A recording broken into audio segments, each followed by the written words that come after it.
Hey, what if I told you the most productive week of your life doesn't start with a to-do list, but with a toothbrush? Sounds strange, right? But stick with me. Today we're diving into the power of routines, and not just the Pinterest perfect kind. I'm talking about the real gritty, life-changing rituals that help us reclaim our time, energy, and focus. So let's get started. Welcome to the Catalyst Podcast. I'm your host, Jason. You can catch us on all your favorite platforms: Facebook, YouTube, Instagram, Threads, and TikTok.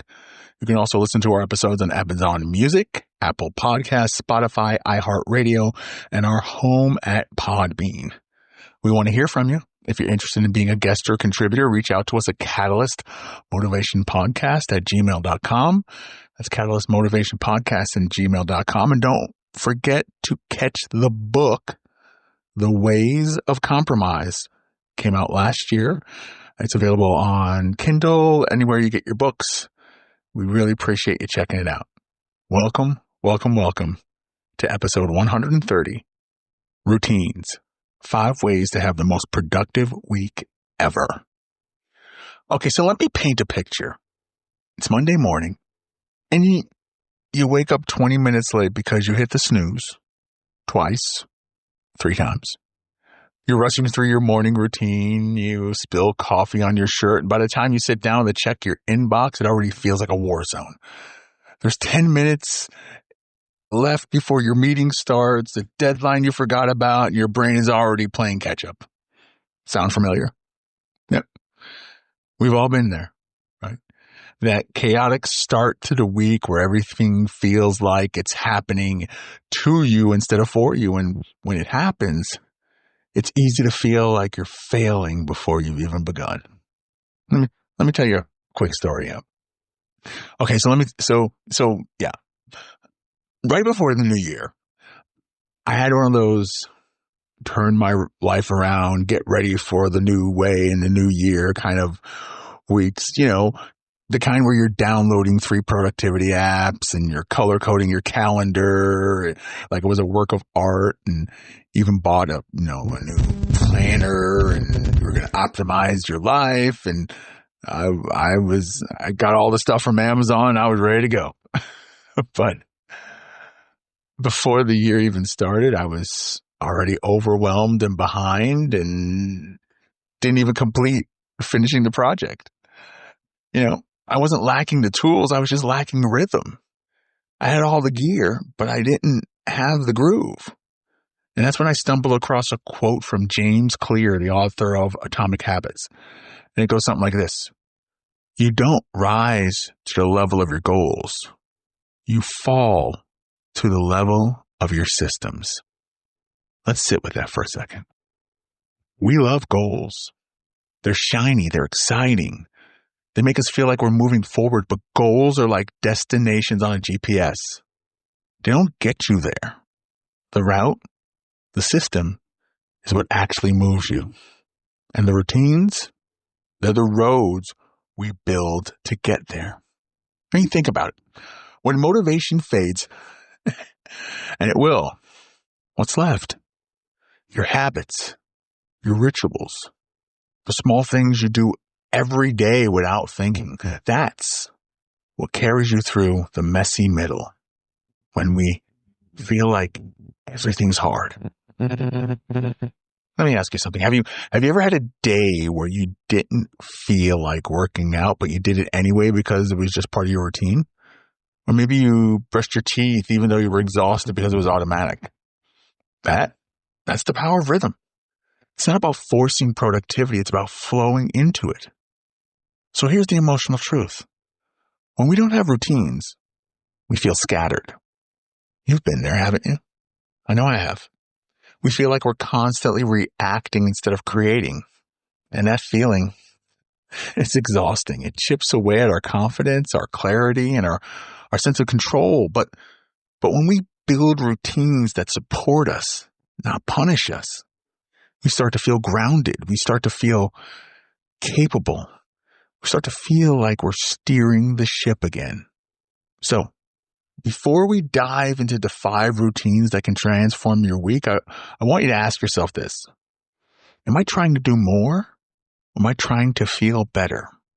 Because productivity isn't about output. It's about alignment. It's about building a life that feels and fits. And that starts not with apps and not with planners, but with rhythm. Okay, true confessions. You can be honest. Most of us don't need more things to do, right? We need better ways to be. So, these 5 rituals aren't about squeezing more into your week. They're about creating space, mental, emotional, and physical, for exactly what matters. Let's walk through them one by one. All right, ready? Okay, number 1 is the Sunday setup. Okay, so the Sunday setup is about taking 30 intentional minutes to preview your week, not just plan tasks, but design your energy. All right? So what you're going to do, you're going to ask yourself the following. What's going to require the most from me this week? What's going to require the most from me this week? Ask yourself, where can I build in recovery time? Where can I build it in? Where can I find a space to put it? And finally, what do I need to feel grounded? What do I need to feel grounded? I started doing this. I started doing this with just a sticky note and a pen, but not an app, not on my phone or anything like that. Just a brain dump. I'd have it at my desk and just anything that swirled in my head, errands, meeting, random thoughts like, text my cousin back. It felt like decluttering my mind before the week even began. A Harvard Business Review study found that people who plan their week in advance are 25% more likely to achieve their goals. So let's say you're a parent. I know we have some parents listening out there. We appreciate it. Please like and share. We would really, really appreciate that as well too. But, Tuesday is packed with like back-to-back meetings and then your kid's soccer practice. During your Sunday setup, you might decide to prep Tuesday dinner or Monday night. Prep Tuesday dinner on Monday night and block 15 minutes after your last meeting to decompress before heading to the field. That's energy planning, not just task planning. So, what are the benefits? You reduce your decision fatigue during the week. You feel more emotionally prepared for what's coming. You create a margin for the unexpected. This ritual isn't about control freak energy. It's about compassionate preparation. In fact, I do this with my boss at work. We have a meeting every Thursday. So I have a Wednesday set up for our meeting. And it's me putting together right at the end of my day, 30 minutes. I have anywhere from one question to as many questions as I want and put them together for our meeting the following day. And it really helps us utilize our time so effectively. It's a really, really great tool. Okay, let's move on to number 2. The morning mindset. All right, the morning mindset. So before you check your phone, check in with yourself. This ritual is about reclaiming the first 5 minutes of your day. Stretch, breathe, journal 1 sentence. That's it. Win the morning, win the day. That's Tim Ferriss, one of my favorites. Even if everything else goes sideways, you've already anchored yourself. Ignore that phone. Get in touch with yourself. When you start your day in reaction mode, emails, text messages, news, doom scrolling, you're letting the world set your emotional tone. But when you start with intention, you're saying, I choose how I show up today.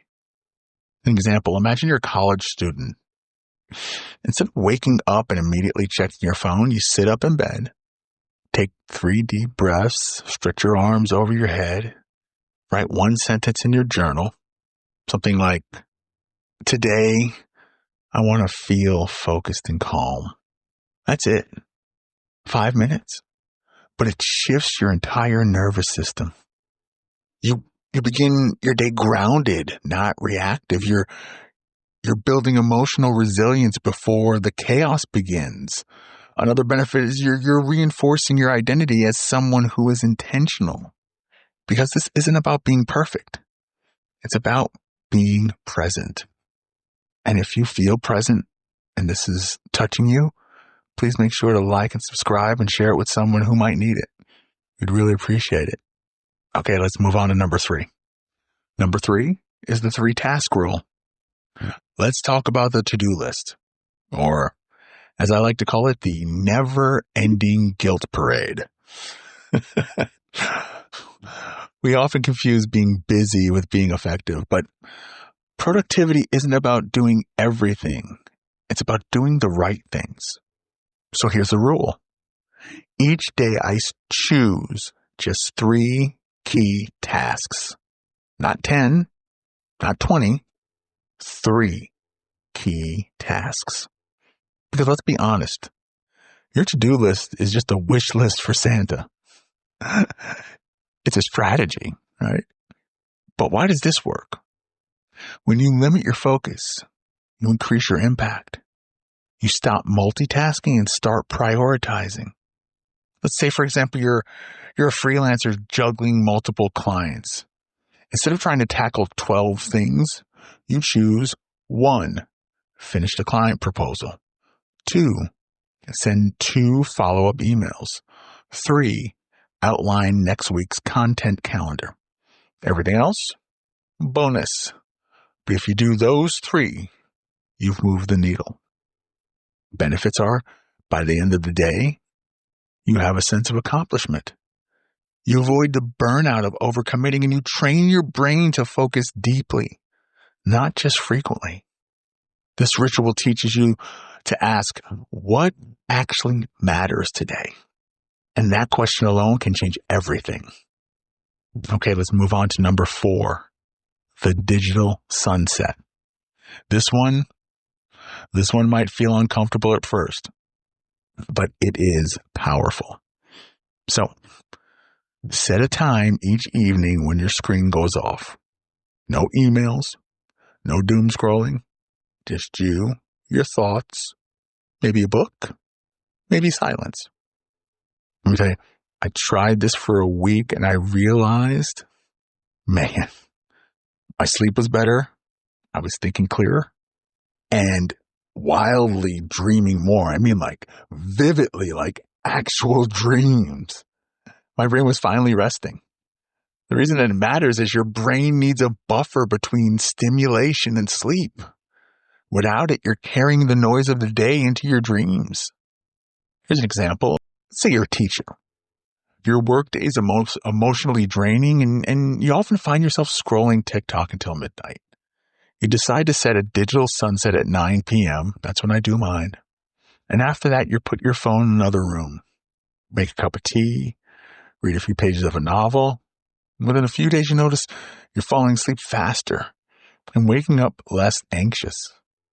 The benefits you see, you improve your sleep quality and mental clarity. You're creating a space for reflection, creativity, and connection. You're reclaiming your evenings as time of restoration. Because this isn't about restriction. It's about reconnection. Reconnection with yourself, with stillness, with rest. Okay, here's number 5. Number 5 is the Friday reflection. Okay, so we're going to end our week with a 10-minute review. Just 10 minutes, that's it. Not to judge yourself, but to learn from yourself. You're going to ask yourself, what worked this week? What worked? What didn't? What didn't work? And finally, what will I change? John Maxwell said, and I quote, reflection turns experience into insight. The reason that it matters is we often move from one week to the next week without pausing a single moment to process. But reflection is where growth lives. It's how we stop repeating the same patterns and start refining them. An example, let's say you're a team leader. Every Friday at 4:30, you open a note on your phone and answer 3 questions. What went well this week? What challenged me this week? And what do I want to do differently next week? When you realize you've been overcommitting on Mondays, you start blocking that time for deep work instead of meetings. You build self-awareness and emotional intelligence. You're building and making small, consistent improvements. And you close your week with intention, not exhaustion. Because this ritual is like a weekly check-in with your future self. It says, I'm paying attention, I'm learning, I'm evolving, I'm growing. Okay, so there you have it, 5 rituals to have the most productive week ever. 5 rituals. Now, these 5 rituals aren't about becoming more of a productivity machine. They're about becoming more you, more aligned, more intentional, more at peace. Because when your week has rhythm, your life has room. Room to breathe, room to grow, room to be. And that's the real win. Neuroscience shows that routines reduce decision fatigue, freeing up mental energy and creativity and problem solving. So these rituals aren't about being perfect. They're about being present. They're about designing a week that supports your values, your energy, and your growth. So the best part of it, you don't have to do them all at once. Start with 1. Try it for a week. See how it feels and then build from there. Because when your week has rhythm, your life has room. Room for joy, for rest, and what really matters. Here's the truth. Productivity isn't just about doing more. It's about feeling better while doing what matters most. And if you're listening to this and thinking, okay, that sounds great, but where do I start? I got you. Let me introduce you to something I call the reset ritual. It's a simple 3-step epic exercise that you can do tonight, even right now, to set the tone for your most productive week ever. So, before you plan your task, ask yourself, how do I want to feel this week? How do I want to feel this week? Not what do, but how you want to be. Do you want to be calm, focused, energized, present, confident? Pick one. Just one. This will become your emotional compass. Now, let's match this ritual to that feeling. Choose one of the 5 rituals we talked about that supports that feeling. Let's say you choose calm. You might start with the digital sunset to quiet your evenings and improve your sleep. If you choose focus, try the 3-task rule to cut through the noise and prioritize what matters. This is where the magic happens. When your rituals align with your emotional growth, you stop chasing productivity and start living in it. Next thing we can do is make micro commitments, not big, large commitments, micro commitments. Write down one small action you'll take this week to practice that ritual. An example, I'll do Sunday setup for 15 minutes with just a pen and paper. Or I'll journal 1 sentence each morning before checking my phone. Or I'll turn off screens by 9:30 every night this week. Keep it simple, doable. The goal isn't about perfection. It's about momentum. Here's what I want you to remember. You don't need a new planner. You don't need to overhaul your life.